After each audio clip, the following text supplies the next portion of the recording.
Hi everyone, I'm glad you're here. Thank you very much for joining me. Well, has the crash begun? I post on Twitter a lot of information. I advise people to follow me on Twitter because there's lots of things I put there that I do not put on YouTube. Earlier this morning, about 8 o'clock I think it was, I posted about bank runs. Wells Fargo, Bank of America, JP Morgan Chase, and Silicon Valley Bank were all mentioned in this article, and they were worried about the jobs report that comes out. We know it's all smoke and mirrors. Originally, the article talked about raising interest rates once again to get inflation under control. So now this is what the New York Times is showing. And according to Alexa, the American stock market is down, with the S&P 500 down 1.0%, the Nasdaq down 1.4%, and the Dow Jones down 0.6%. Anyways, I don't know how accurate that is, but it's been down 1% according to her for quite a while. Here's an article from the Mercury News saying how Silicon Valley Bank collapsed on Friday after a meltdown over a 48-hour period, raising fears about the ability of tech and biotech startups to access funds from the failed bank. Many people should know, if they're keeping track of what's going on, they know that the tech industry is doing really poorly. Yeah, look at all the layoffs that's been going on at Google and other tech companies. Even YouTube has laid off a bunch of people. Silicon Valley's bank failure marks the latest shutdown of a U.S. bank since 2008, when the Washington Mutual collapsed during the financial crisis. Yeah, look at all those people that lost their money forever. So is this going to cause a bank run? A bank run, or a run on a bank, occurs when customers panic and start taking out their money. They withdraw their money because they are afraid the bank is in trouble. They fear subsequently spreads. And other customers also fear losing their money. Eventually, panic ensues and masses of account holders withdraw their funds. If it turns into a stampede, the bank may run out of cash and face sudden bankruptcy. The financial institution can take some measures to protect itself. For example, it can limit how much customers can withdraw or close the doors temporarily. Silicon Valley Bank is closed until Monday. Additionally, the bank can try to obtain cash from the central banks and other banks. Panic can kill a business.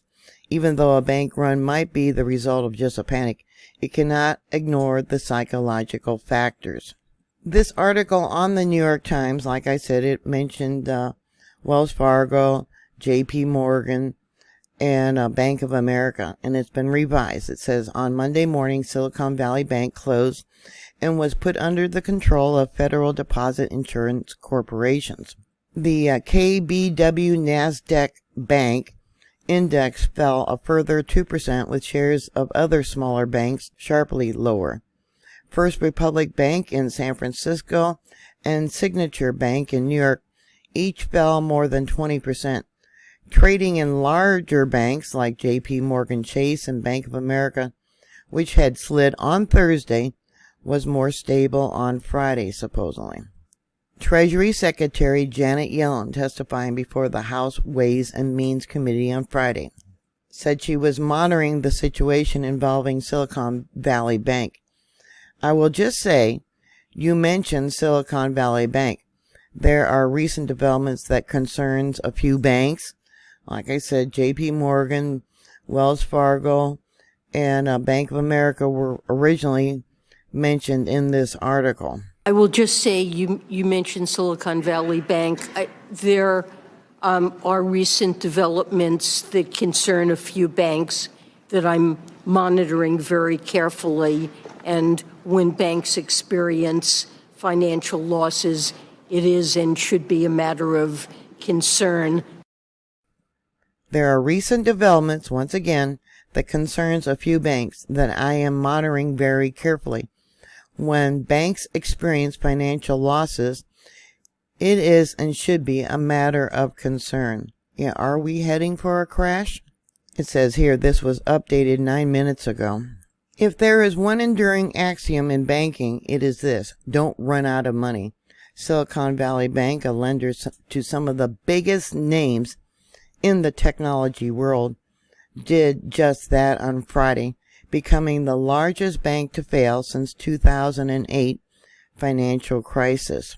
The move put nearly $175 billion in customer deposits, including money from some of the biggest names in the technology world, under the control of the Federal Deposit Insurance Corporation. But for customers with deposits totaling more than $250,000, the news was grim. Customers with accounts that surpass that amount, the maximum covered by the FDIC insurance, would be given certificates for their uninsured funds, meaning they would be among the first in line to be paid back, although potentially only partially, with funds recovered, while the FDIC still holds Silicon Valley Bank in receivership. There is people, once again, who are never going to get the full amount of their money back. The FDIC created a whole new bank, the National Bank of Santa Clara, to hold the deposits and other assets of the failed one. The Regulators said in a news release that the new entity would be operating by Monday, and that checks issued by the old bank would continue to clear. Perhaps the most imminent concern for investors is the possibility that other banks could face their own troubles. Shares of both First Republic and Signature Bank in New York were down more than 20% in trading on Friday.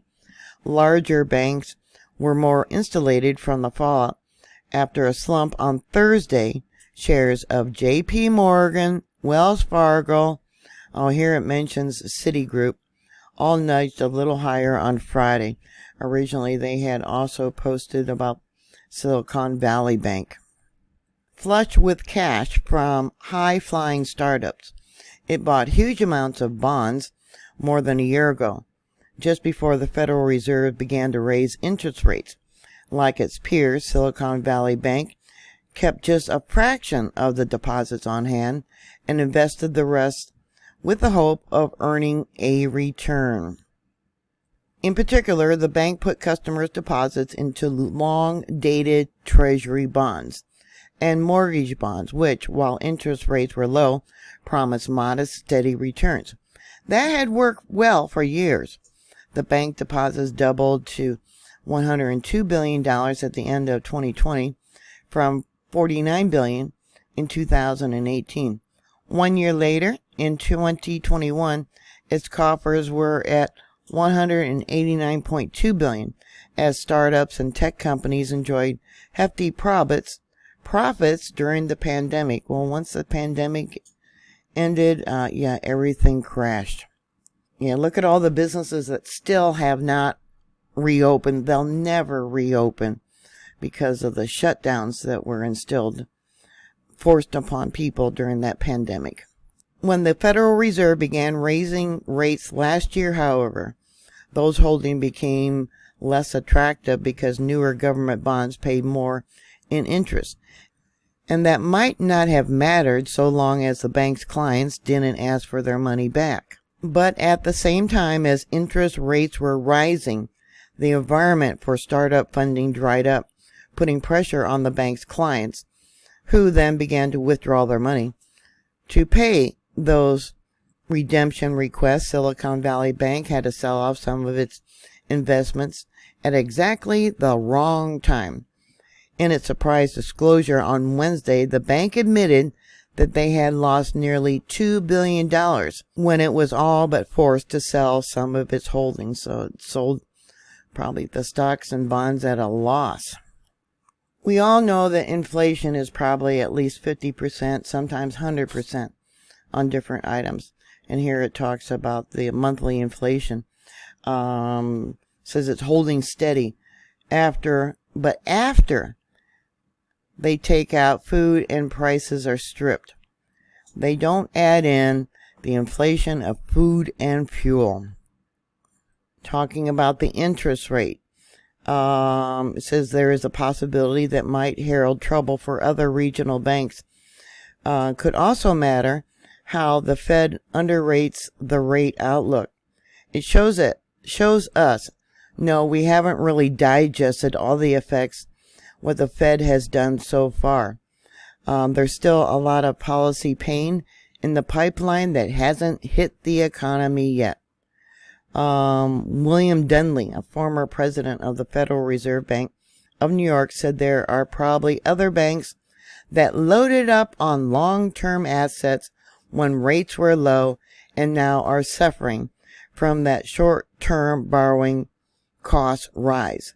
That makes those older assets less attractive and less valuable if the bank has to sell them to raise cash. Yeah, and the bull they keep telling us, by a week and a half from now, the whole thing could be over, he said. He added, though, that he didn't have much clarity on how big the Fed next rate move would be in any case. I'm totally confused about the Fed at this point, he said. They have no idea what the average middle class, which actually is a poverty class, people are charging on credit cards to buy their food.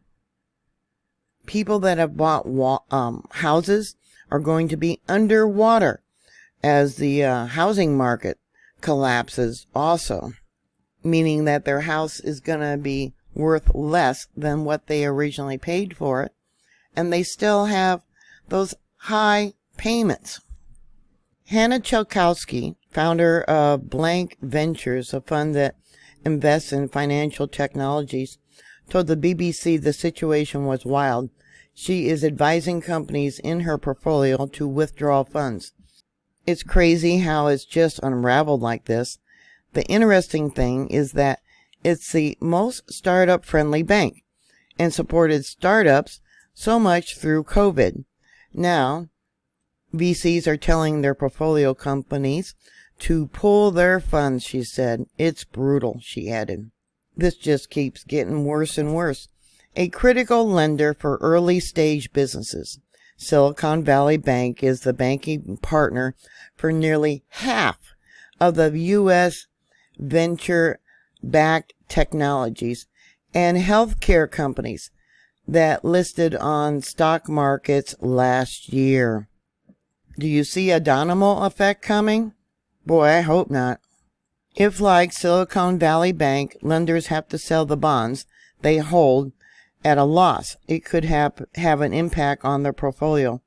The banks are the casualty of the hike in interest rates. Ray Wang, founder and chief executive of Silicon Valley-based consultancy Conciliation Research, told the BBC. Nobody at Silicon Valley Bank and in a lot of places thought these interest rate hikes would have lasted this long, and I think that's really what's happened. They bet wrong, he added. Oh my God, I only keep in the bank what I need to pay my bills, and I've been keeping most of it in cash. This very well could be what triggers to have the digital currency. I like cash because then the government can't track what I'm buying.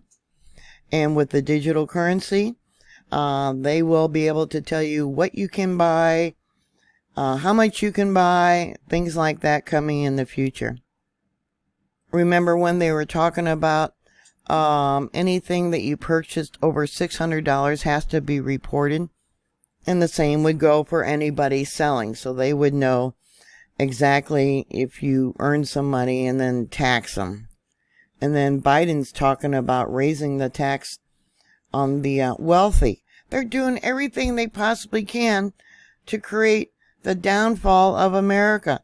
Overseas, their money is collapsing, and they were investing in getting rid of, their money, investing it into the U.S. dollar. And now the U.S. dollar collapsing. So when Silicon Valley Bank was forced to sell off what they had invested in stocks and bonds, they lost $108 billion. How much is the other banks got invested that they're going to lose too? All right, I found a copy of the original article. I'll post a link down below. Futures on Wall Street pointed to a downbeat open after steep sell-offs in banking shares on Thursday, when Bank of America and Wells Fargo dropped 6.2%, while JP Morgan Chase fell 5.4%. Yeah, and they're gonna, more than likely, it says here, it doesn't look like there's any scenario in which the Fed doesn't raise rates in March. These idiots, these dummies. All these banks invested in stock and bonds, and they're losing their butts. They will lose their butts when forced to sell. So what are your thoughts? Are you gonna pull your money out of the bank? Yeah. We're just gonna have to watch and wait and see, I suppose. But anyways, yeah, put your comments down below. Thank you very much for watching. Thank you for subscribing. Please stay safe, and I'll talk to you later. God bless you all. Bye.